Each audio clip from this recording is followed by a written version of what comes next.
বর্ষার দিনে মনে হয় কিছু খাই খাই, তাই তাল দেখে মনে হলো তালের বড়াটাই বানিয়ে নিই।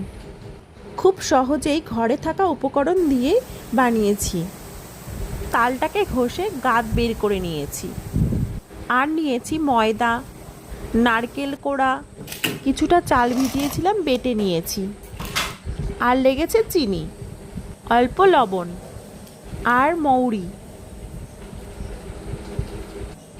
এগুলো দিয়ে সব একসাথে মেখে নিয়েছি, থকথকে একটা ব্যাটার তৈরি করে নিয়েছি। আপনাদের কাছে সুজি থাকলে সুজিটাও দিয়ে নেবেন, আমার কাছে ছিল না তাই আর দিইনি। ওইদিকে আমি কড়াই গরম বসিয়ে দিয়েছি, কড়াইয়ে দিয়ে দিয়েছে রিফাইন অয়েল।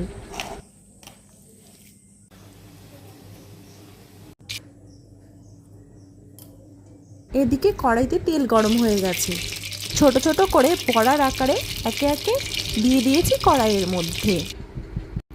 হালকা আঁচে ভাজতে হবে, না হলে ভেতরে কাঁচা থেকে যাবে।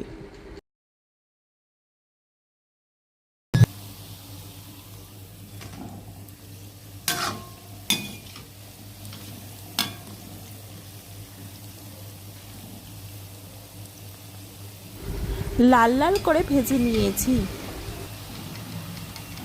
তৈরি হয়ে গেছে আমার আজকের রেসিপি তালের বড়া।